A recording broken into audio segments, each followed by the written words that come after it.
Welcome everyone. And we've been on for a few minutes, so hi. We are here and we're going to get started now. So I am Sherry Braithwaite and I am the owner of Dating Olympics LLC. So our purpose in this call kind of is just that with this group, the Thriving Singles Community.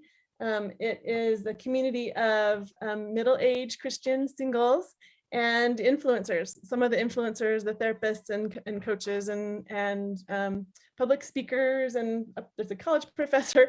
They're all in here for us to help us to get more insight in our lives and how to build and create that life that we all want to create.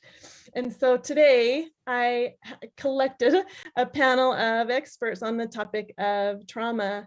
And I'm so excited to share them with you, share all of their insights. And there's a reason why I invited each of them, and they all have special areas of expertise. So I first want to introduce everyone so that you know who's talking to you and what their credibility is or credentials. It will help to also for if you have any questions, specific questions. So because I am unable to have both screens up at the same time, I had to log out of Facebook. So if anyone else on here is able to just keep an eye, you can raise your hand or something if we get any questions. Yeah, awesome. Yeah, that'll be good. And then we have a short outline. We're going to try and keep it fairly basic. The basics of trauma, what it is and how it affects us. And then also, for sure, the part that we want to focus on the most is the healing piece, how to heal from these effects. So first of all, I have Nathan Sellers, licensed clinical social worker. Nathan, his name is on there, but yeah, you guys see. Hello, everyone. Yeah, awesome. And he is he's a therapist a practicing therapist for troubled teens, right? Is that how you say it? Troubled youth. Yep. Okay, yep. And he's an author of the book called Sight. And then we want to talk about that too. It's it's a fiction book, but it gets all the points of nonfiction information in there. So it's fun. We'll talk about that. Peggy Matheson is here. She's a life coach and a certified journey practitioner. And she can talk a little bit about what that is and what she's doing with that. And then acronym, tell me the APSATS. Tell me what that is. Okay, but what is it? APSATS trains, it's Association of Partners of Sex Addicts and Trauma Specialists. Okay. Long. Very good. Yeah, no, that's good to know. And I should have asked you that before to spell it out for me. Okay. And then she's an author also of the book She Said, which is a fun adult coloring book. Yes, and we'll want for her to talk about that as well. And then Clairey is in, where are you? You're in Scotland, right? Scotland, yes. Scotland, and you're gonna love her accent. I love to hear Clairey talk. And she's an author of the book Cora's Dragons? Is that a book? Cora's Dragons? Cora's Dragons, yeah. Yeah. Oh, awesome. Oh, you have it. Awesome. Very good. And she's a creative business coach, and her expertise is childhood trauma. She's a childhood trauma expert. She is also a part of the group TYLA, which stands for Turn Your Life Around. It's a project that's run in conjunction with the Scottish Government, Police Scotland, the Violent Offenders Watch, Edinburgh City Council, and a community project called Community in Motion. And this is a project for early intervention in schools to support children in schools to help prevent incarceration, imprisonment, and a whole host of other life effects, let's say, that come from trauma, childhood trauma especially. Good. I've seen on her Facebook group some little announcements of her putting videos and movies and stuff together with them, and an public speaker in the community in her area. So on that subject.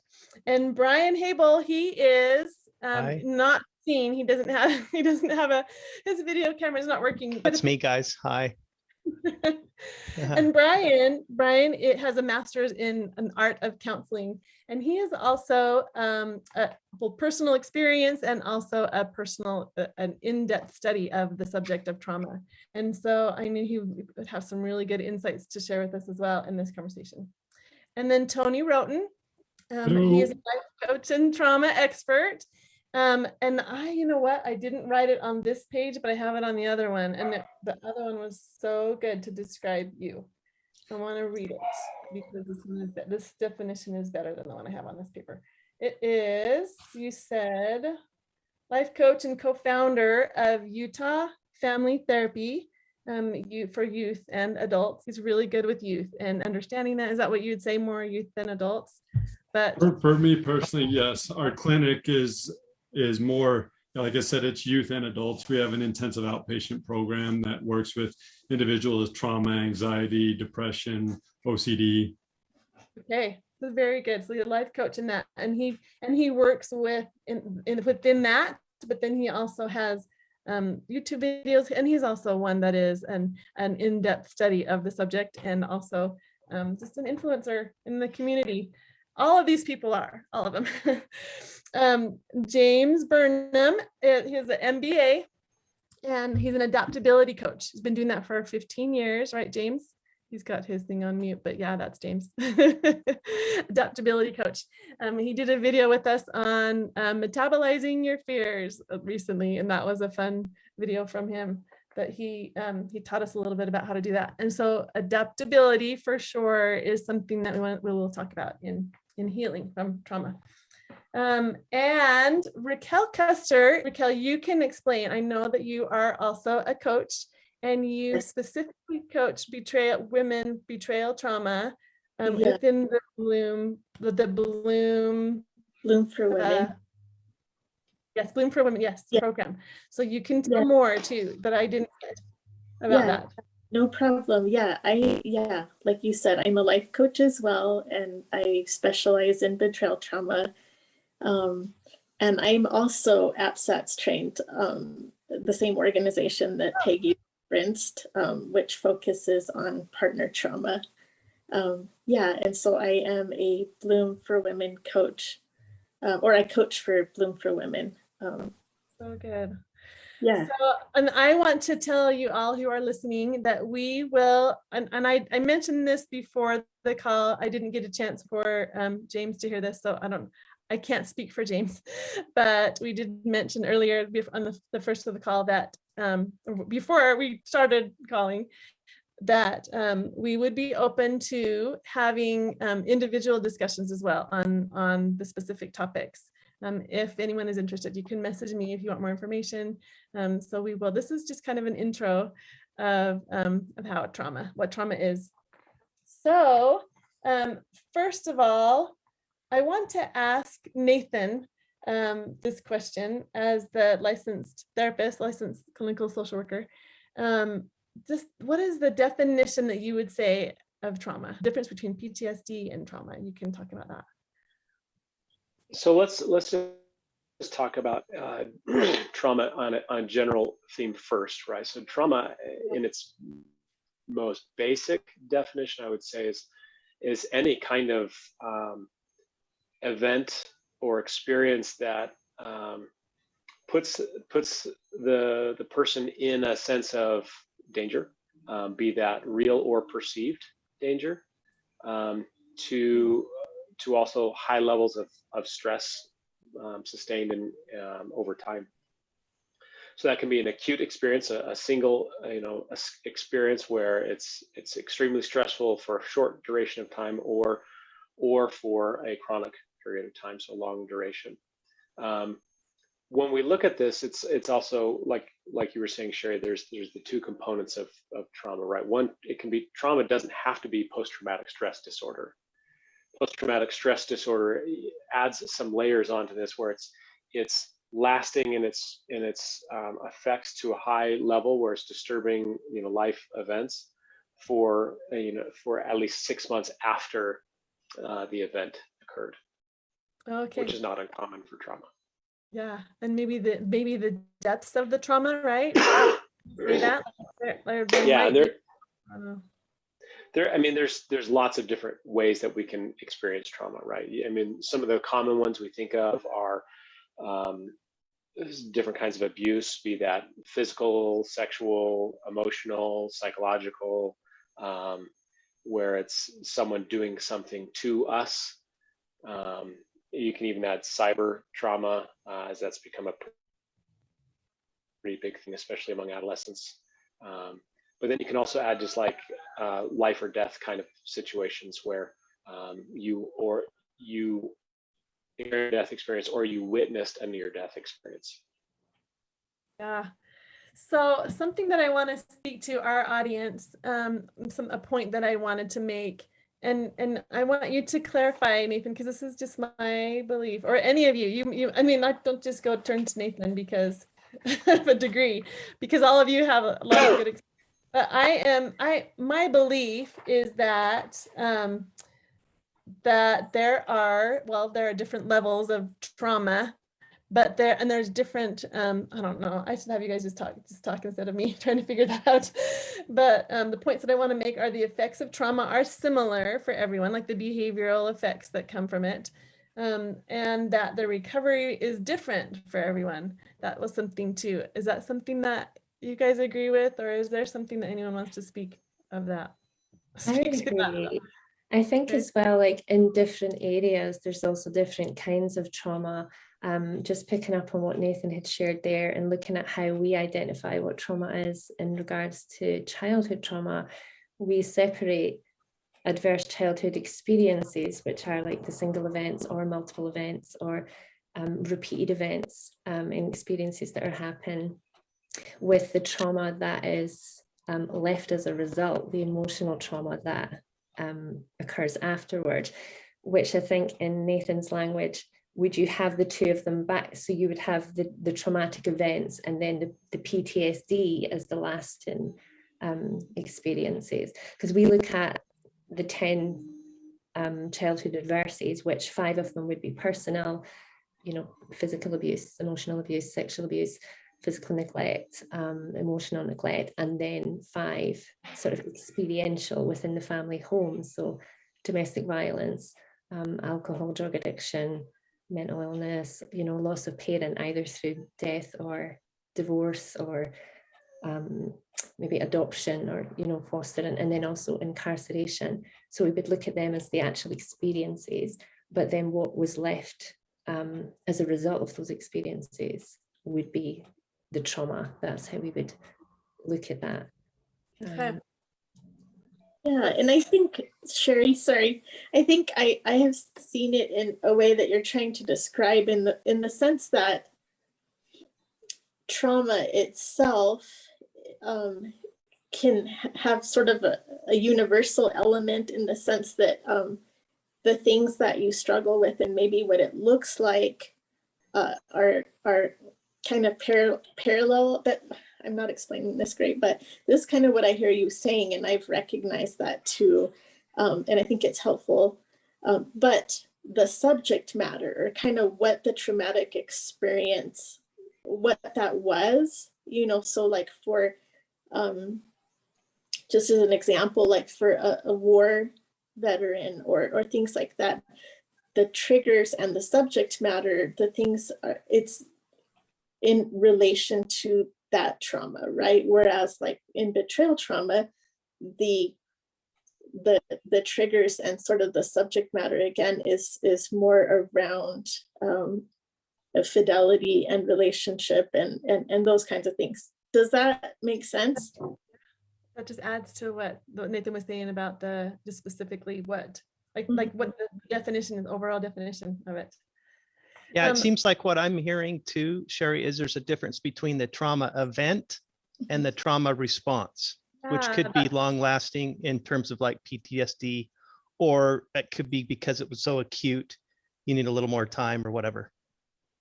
So is that what you're saying, Nathan? That's how I took it too. That even adding on to that, because I think that's perfect, is what really makes an event, right, is our interpretation of the event. Okay. Right. So we many people can have the same event, right? And it can be this scary, whatever event, they can interpret it all differently, and so their responses are not going to be similar, right? So while when you say, you know, everyone experiences it similarly, I'd actually say no. And so for let's who is betrayed by a spouse, right? Raquel was talking about that. For one person, it's like, well, that person was a loser. Yeah. So Don't let the door hit goodness, and you know, my life's better now, right? Oh yeah, right. It's like my life is ruined and no one's ever gonna love me again. Yeah. Yeah. I want to add to what you're saying. And I know that Brian thinks this as well, that a lot of it is what we take of it. And so that is what I want to turn that into. What are the effects of trauma? They're all going to be different, but some of the effects that we have with trauma come from our thoughts, right? It comes from what we think of that particular event. Can I talk to this? Can I talk to this? Yeah, our thoughts, but also we have the trauma actually is in the body. And so a trauma response can be a very visceral experience.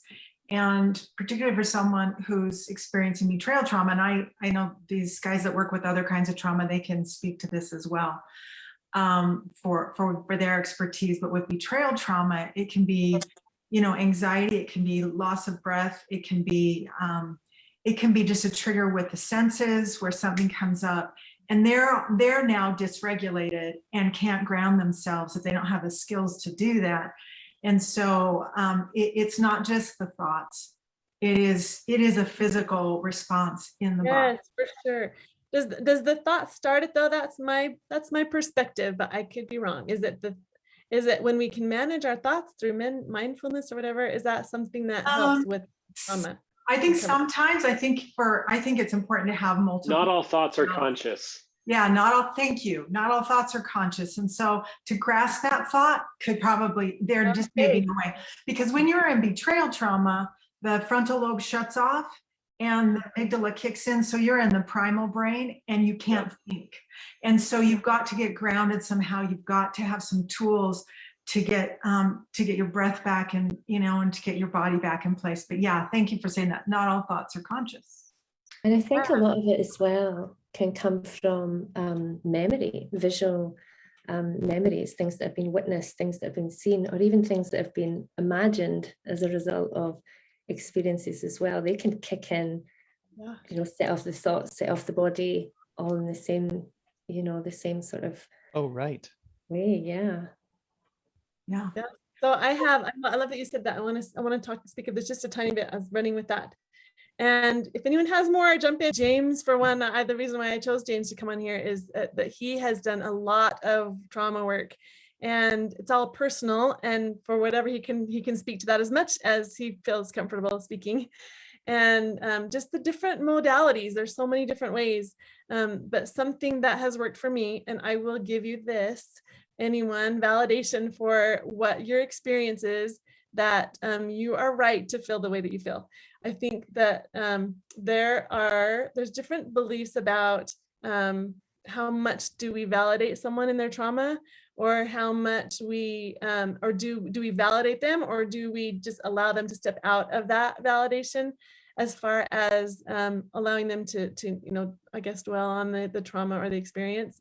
But I've learned, and you can tell if I'm wrong with this, but I've learned that we have these experiences that are painful, and we need to be validated. We need to be told that what you're feeling is human and that it's normal and that it's okay. And once I was able to allow myself that these feelings were normal and human and okay, then I was able to step outside of needing to seek for that validation. But there was a time in my life in my phase of recovery that I needed to be validated. I needed people to say that, you know, I'm sorry, I hear you, and I get that, and you're right to feel those things. But it was starting to hold me back. And in my case, I needed to step outside of the validation and to start saying, okay, no, so now how do I find healing? So I think that there's a value for both places. So if anyone would come to any of you, I'm certain that you would validate them in how they feel, but then in addition to that, just encourage them to find healing. So what you're referring to is one of the most important things when it comes to any healing is connection. Okay, yeah. You have to feel connected before you can even calm down the amygdala, before you can even get into that logical, rational brain, because you're looking just for some kind of understanding, and you're not going to find it by yourself. Therefore, you reach out trying to find that. And then when you connect, and that's why talking to therapists, talking to a life coach, talking to these people, that's what that does, is it gives a connection point that then it allows you to engage the rational part of the brain to realize, oh, I need to do more. Now I need to do work on myself. But if I try to tell you, you need to work on yourself, and you're right in the middle of that fight or flight mode, the last thing you're going to do is work on the brain, because you don't even know how. It's like, what do I do? What are you talking about? And then if anything, it just creates more anxiety, more overwhelm, more depression, more shutdown, and it just creates more problems in the long run. Connection is key to healing, no matter what the traumatic experience is. Tony, thank you so much for sharing that. Clairey, you have something to add to that? Or are you just... I was just adding an amen to that. Amen.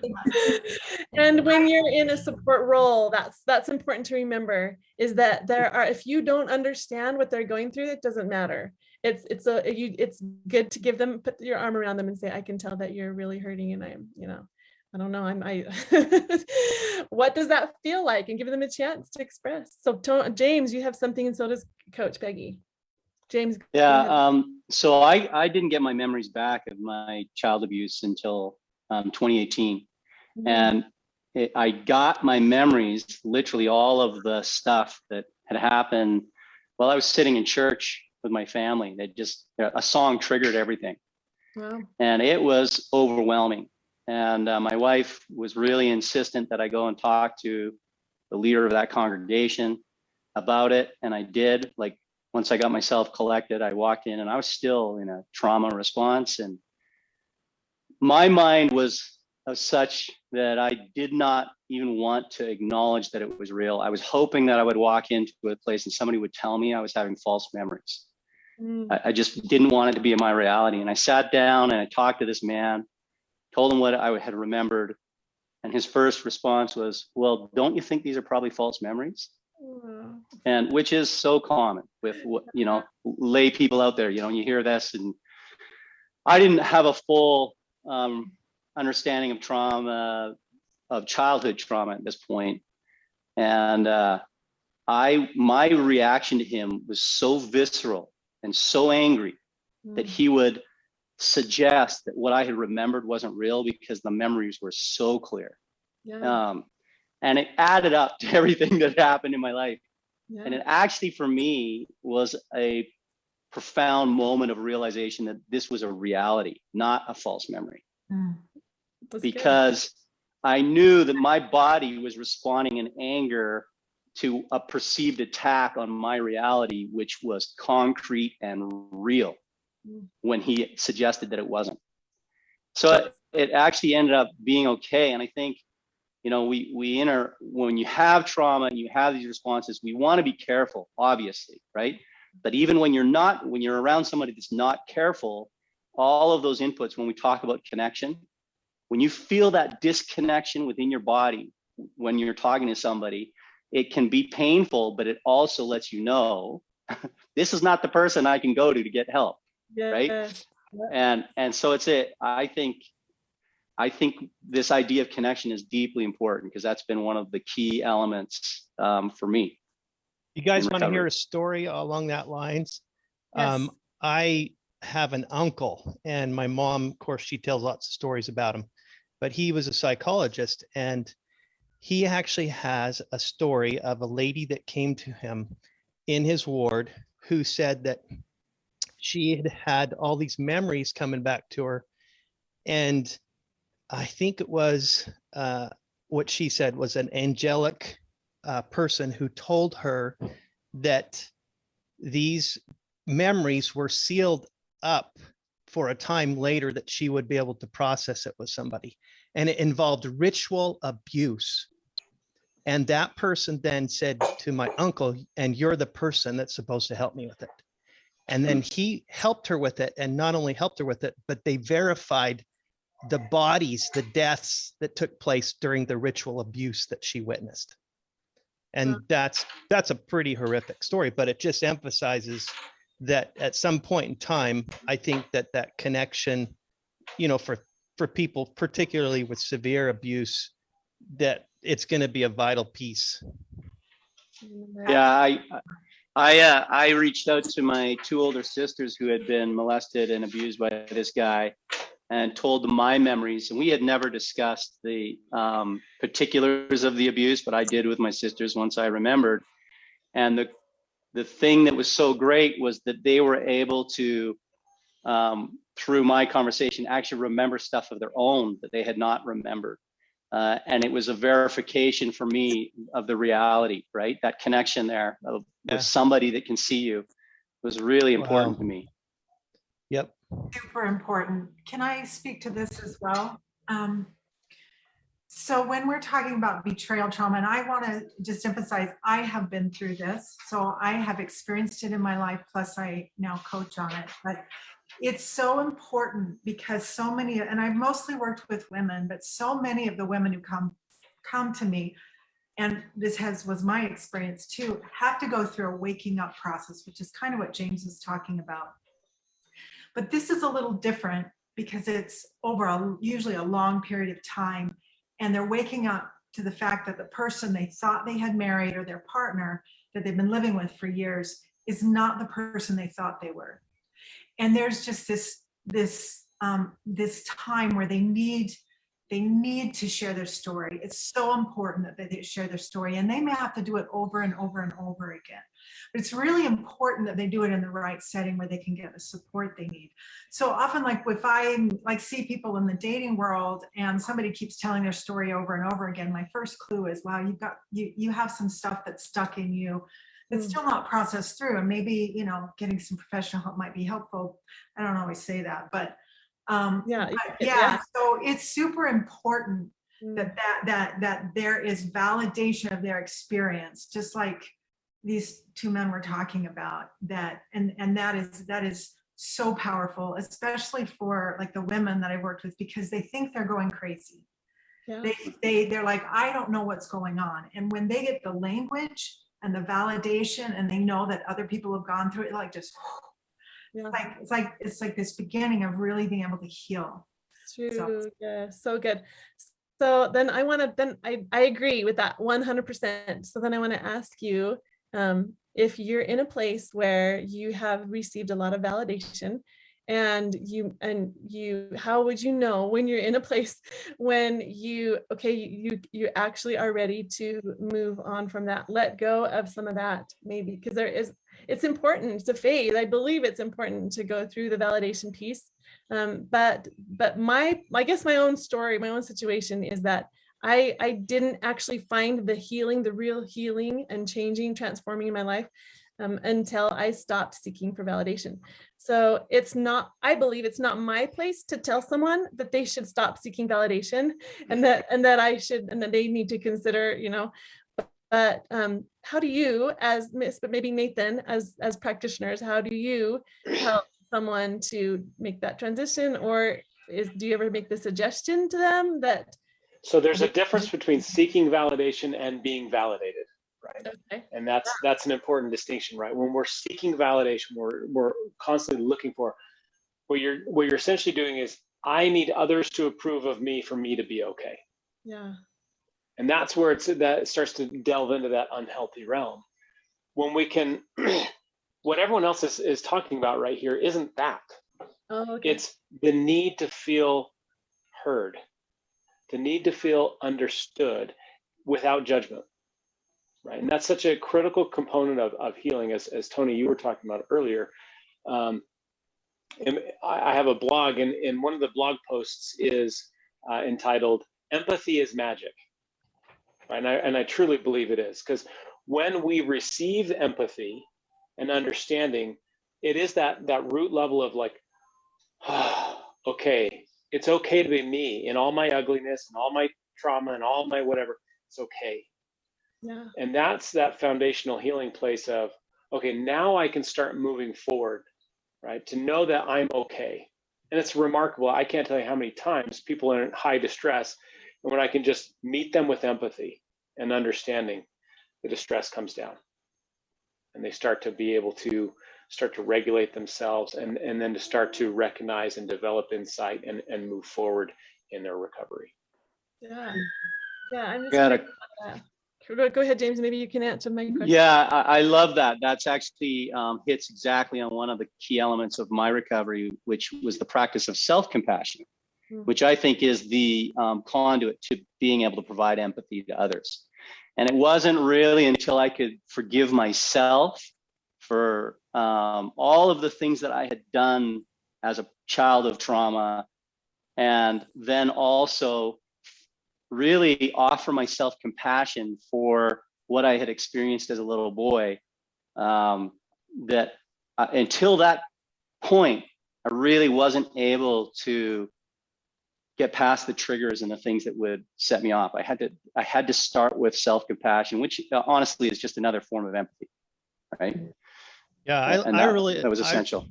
I really like that, James. And then also the distinction between really being heard, and then also Sherry's talking about when, and the other gentleman, not Tony, but Nathan.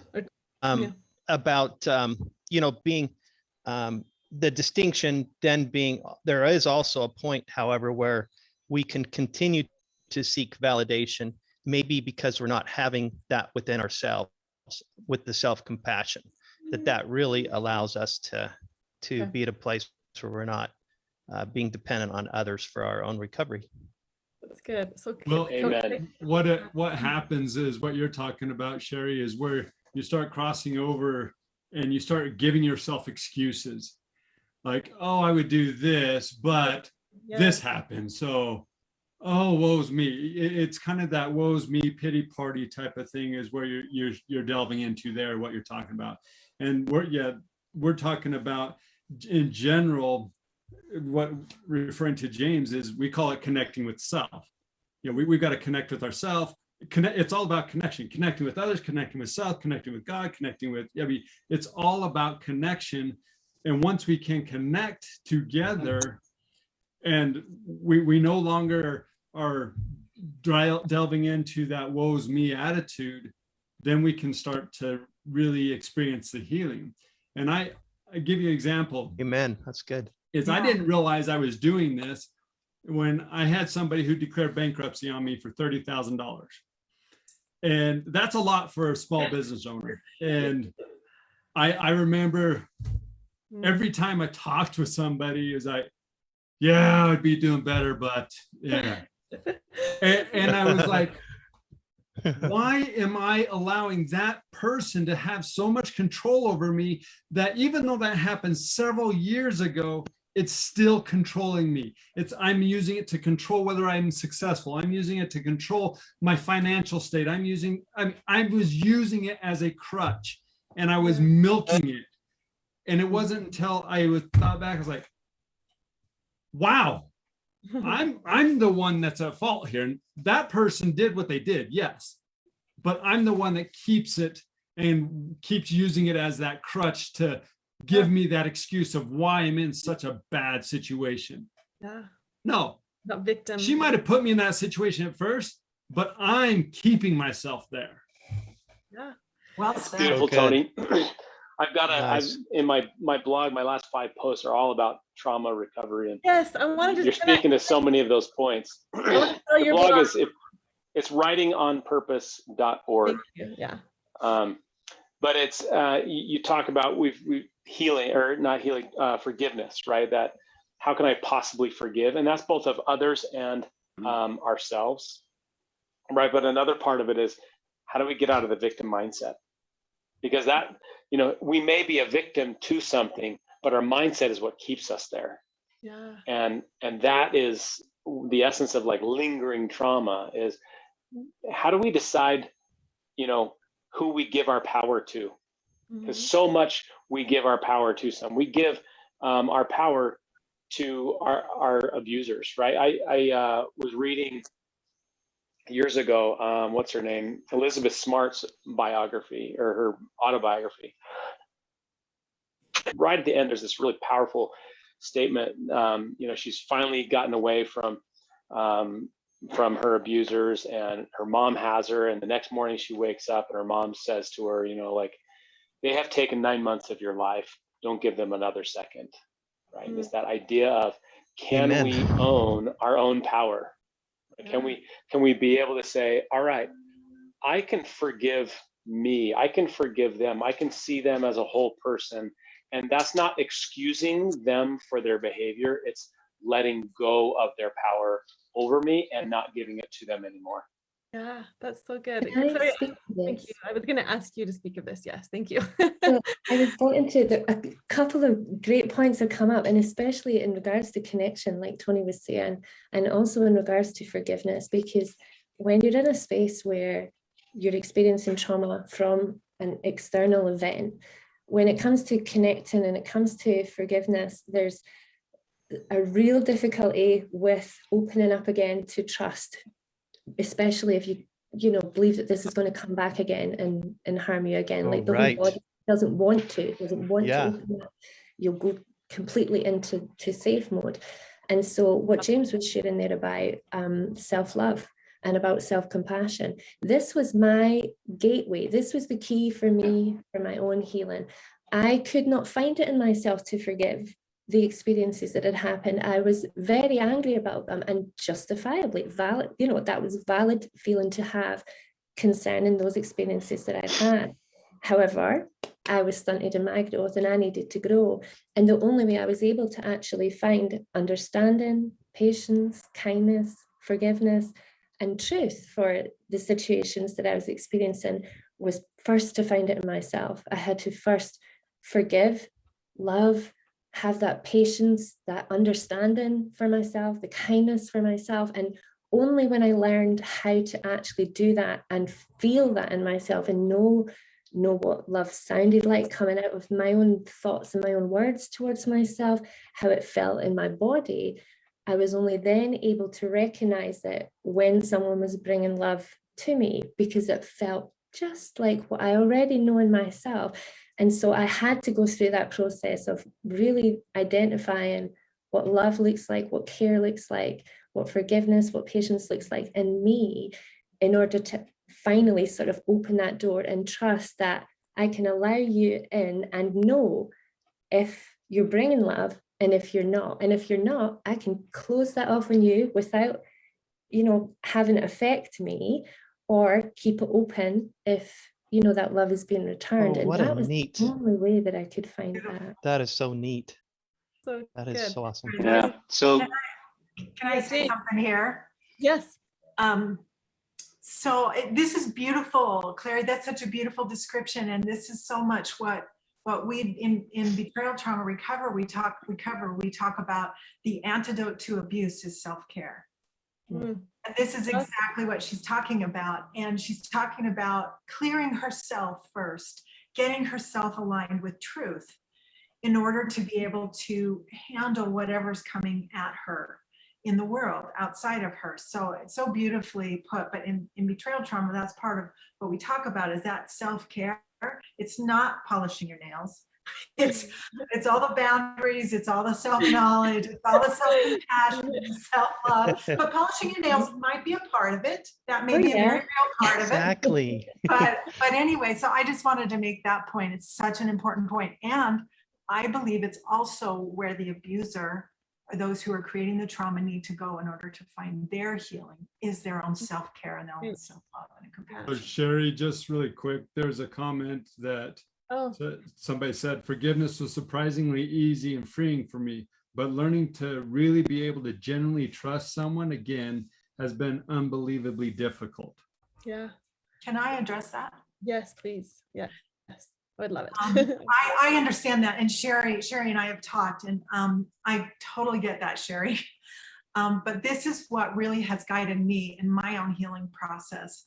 And that is that I can trust myself. when I learned to trust myself and my own healing process and who I am and who I know I am and my spirituality or whatever that is, I can trust my connections with other people. Yeah. And I follow my gut, which is so important. And so many women, their guts have been overridden either by themselves or by others, but following your gut is such an important part of it. But that's where the trust comes from, is yourself. Can I interject something here too, guys? Yeah. So I was having some of this come up in myself about how am I going to trust my world again?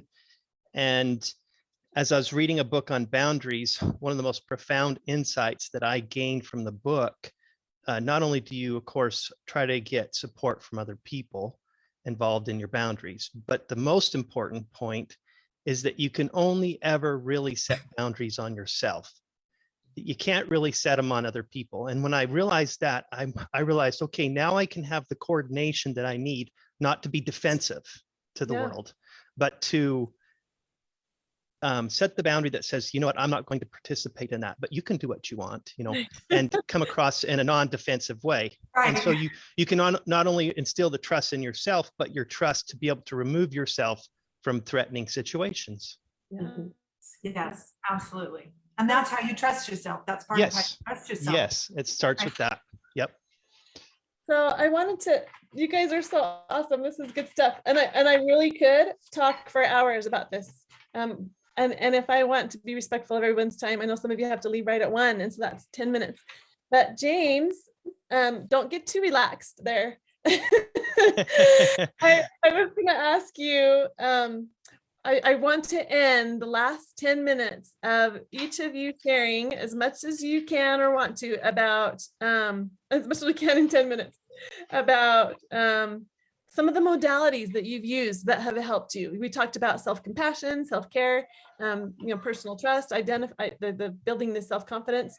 But specifically, I know Clairey talks about, I would love to hear some of your insights about how you help people to heal from childhood traumas. And it's through creativity, which is a fun piece that she talks about. And then whatever you guys have to share, I would like to end with that. And then we will continue with more videos, and people can post questions, and we will continue the conversation through the thread and through the site. But James, if you don't mind, because that was what I was so excited about you joining us, is that you have so many fun modalities, and you've worked through so much trauma that your life is a testament of these things and how they work. What are some things you've done that have helped you? Well, a big support for me was Dr. Bessel van der Kolk's book, The Body Keeps Score. And he goes through lots of the latest research on, and I'm sure it's updated since he published that book, of modalities that have been proven to be effective. And so I just started going after the ones that he listed. And so I used meditation was one of the first ones that I got involved in. Hugely important for me. EMDR was incredible. I had not cried since I was 7. And when I started EMDR, I thought, this is bullshit. It's not going to work. And he's doing it to me. And I'm looking at this guy, and I'm literally on the point of quitting when I just started weeping. And I was like, what is going on? It blew me away, right? But it opened I was able to approach some very, very traumatic situations that I had not been able to let my mind touch through EMDR. And then honestly, the practice of self-compassion was essential to me. This whole idea of being able to forgive myself and have complete comfort with who I am, with all the good and the bad combined as a whole, was essential for me. And the practice of it was very, very difficult because I had so much self-loathing. I had to look into myself and picture my son as a child and speak to that little boy who was me, but I had to picture someone else. I could not picture myself and speak kindly to myself when I started. So figuring out a way to do that is really difficult for people with severe trauma. Like I have done things in my trauma that I deeply regret and always will, but I've been able to forgive myself for it. And that's huge. And then exercise of some sort is essential. I find that when I'm not exercising, I am losing track of, I think when we put our bodies, like, I don't remember who said it, but our bodies hold the trauma. Oh, yeah. And so Yeah. you can do things without even talking, without even anything to get, yoga is a great method of releasing trauma. But I run in the mountains. I run trails in the mountains, and I run really hard when I'm working through stuff. Nice. And it gets the stuff out for me, and stuff comes up all the time, right? And so it's an ongoing thing. It never ends. And I think the final thing for me was taking extreme accountability for everything that entered my life and every negative emotion I had. I did not place blame outside of myself.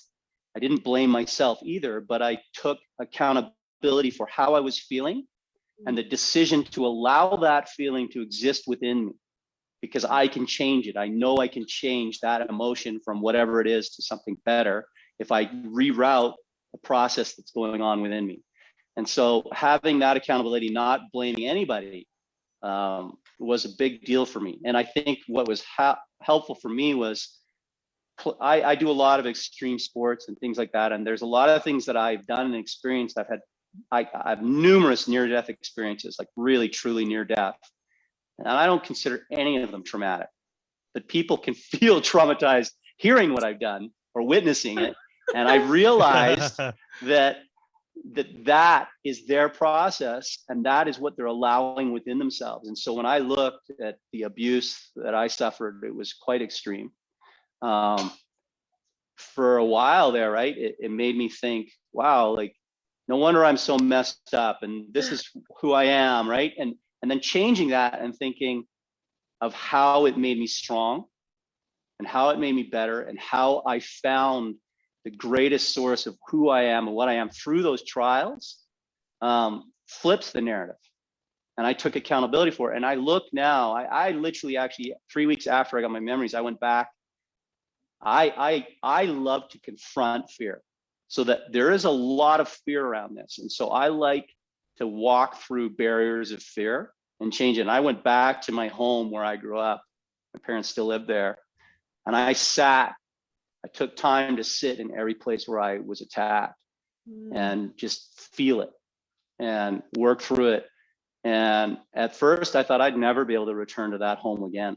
But it's gone now, right? I've worked through it.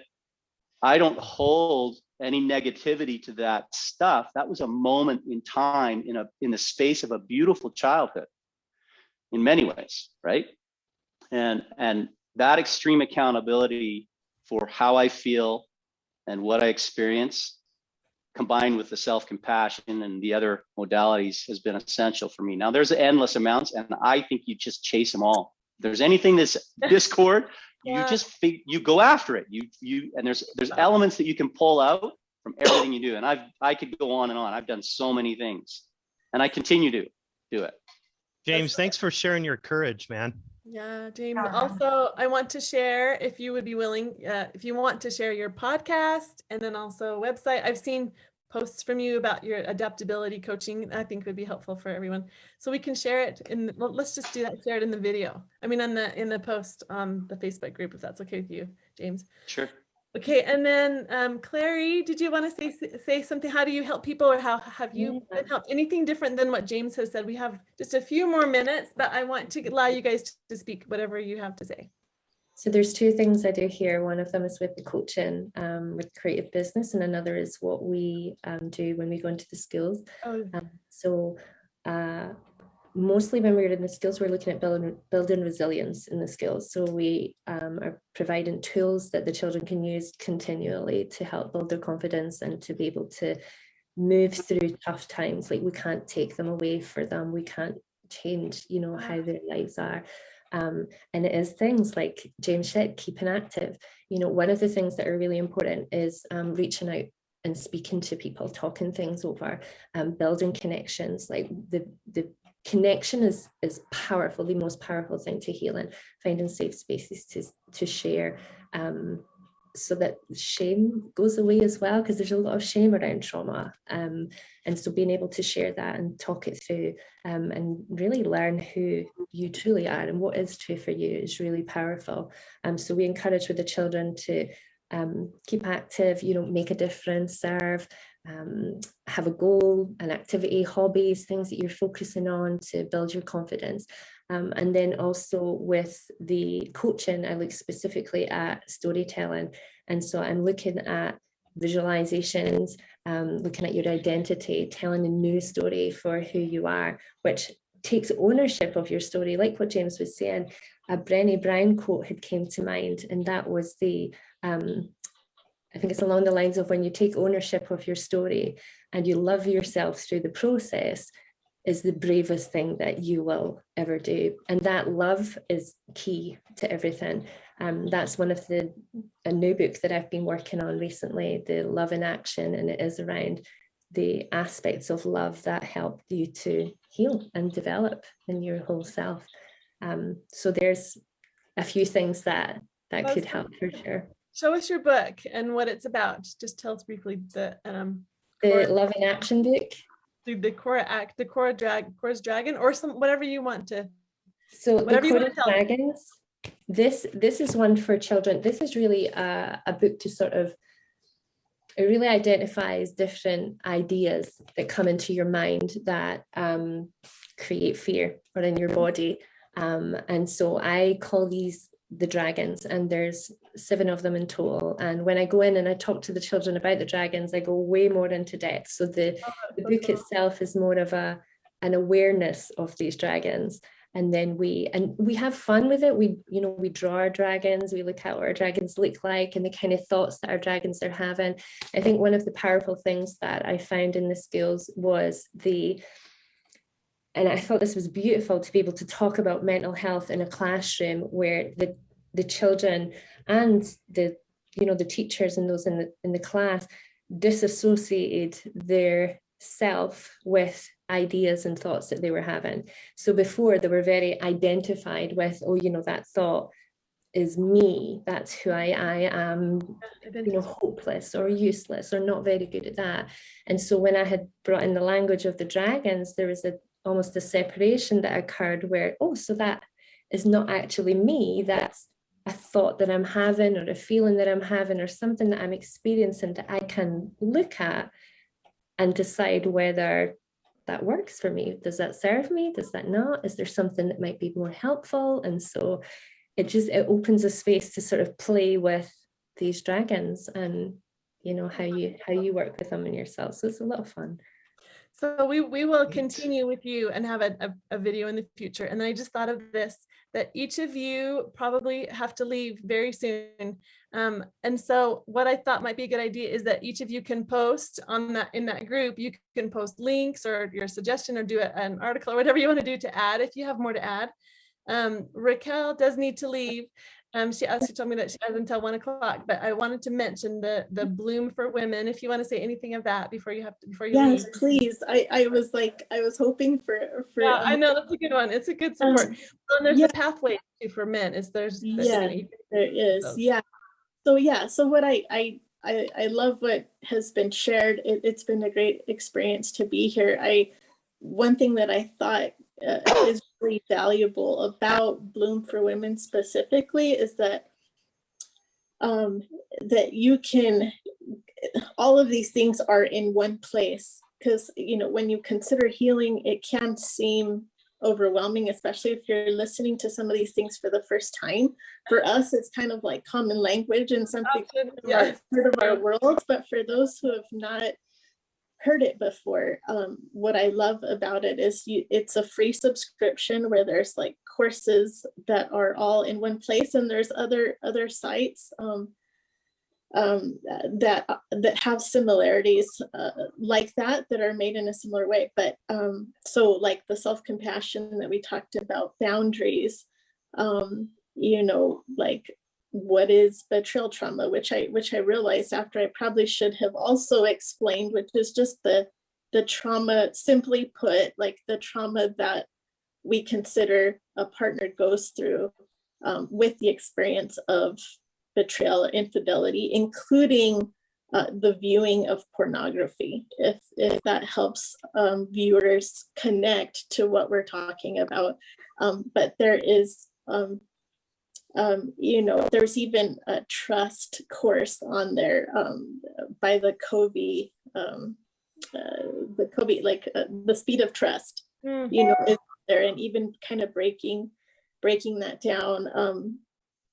A lot of individual resources as well as resources for a couple who is going through recovery. But I feel like a lot of what we have touched on is in the library, if that makes sense, the course library. And it's something somewhere. So bloomforwomen.com. Yeah. So anyway, thank you for having me. Well, and there's one for men too. Tell me the one for men. There's also one. Yeah, there's so Bloom for Women is an online platform of adult recovery, and there's several that have come from that. So there's Path for Men, which is the support for men that are struggling with pornography use, addiction, or other forms of infidelity. There is, I'll put it in the, that's okay. But there's one for grief. Grief. Domani for grief. And there is a parenting one that has resources for parenting and suicide prevention, etc. So I will list them all, but great organization and lots of resources. So good. So Nathan, I'll bug you about maybe putting a post together about your book, or it would be good. Yeah. Or you can speak now. A couple things. I mean, just throwing in what James says. Amen to everything that you use and have used in your trauma recovery. Those are the things that I use in treating people: EMDR, mindfulness meditation, cognitive behavioral therapy. Yeah, I've done that too. Yeah, it's all huge, very important stuff. But my book that I actually just published a couple weeks ago, it's not like a therapy book in terms of like heavy reading term like Bessel van der Kolk, right? Which is a phenomenal book. But this is a fictional book, and it allows the reader to really connect with trauma and the healing process. And so basically it's the story of an art restorer who goes blind in an accident and lives the rest of his life blind. When he gets to the end of his life, he dies and gets to the other side and finds that he's still blind. And he has to learn that in order to have his sight restored in the afterlife, he has to learn to see the things that he failed to see in life, heal through his bitterness, his anger, and all that kind of stuff, to get to the point where he actually has that sight again. Wow. So cool. That is so cool. And tell me again. So it's called Sight, SIGHT. You can find it on Amazon. It's a powerful story. His website too, the writing on purpose.org. I've gone there, guys. It's really good. He's got some good stuff on there. By the book and stuff. So, and Brian actually has a website too. We're going to share all this stuff. So like I said, I could talk for hours, but you guys probably have to leave. But if there's anything that you want to add, you can add it here, or we can. Yeah, I just wanted to say one thing, in taking responsibility for your own treatment, that a lot of times people will run into counselors that don't give them the support that they feel like they needed. And it can really double up on their trauma. That happened to me. And I want to share a piece, just that, eventually when you open yourself up to people who you think aren't safe, like red personality types, they kind of run roughshod over people's feelings or whatever. What you need to realize, and what I've been realizing, is that they actually offer a lot of positive when they're thinking positively. They're the kids that when they got bumps and bruises, we saw them just get back up and go on. They didn't over process it. I'm into connection, but I can also get into over emotionalizing things. And so when I had that repeated trauma happen to me, I had to find a way to quit relying on, there's the 5 F's of trauma. I got this on my link, guys. And one of them is a friend. And listen to this on the common behavior side of talking to friends or maybe to counselors where it becomes antithetical or, not helpful anymore. It just says not taking responsibility for oneself, relying on others, peers, adults, others to help solve problems. So if you can get a connection and then you don't get a connection, it can actually make you want to try to get more connections because you got one good one, but you didn't get the other good ones. And so you can just keep going after that. And I'll just share a part from my patriarchal blessing. It just says, fill your mind with treasures of truth from good books, from good experiences, from wholesome activities, shun those that are not. So I was finding a way to stay too connected to that negative by becoming over emotional in my life about things. And it can, as a basis of anxiety, a person can do that. And so you can kind of detect when you're becoming overly emotional about things in your life that there might be some traces of anxiety. And so there's this method called the Linden Method to overcome anxiety that was really powerful for me. And it just says, quit talking to people about it, move on with your life, replace it with the good things 24/7.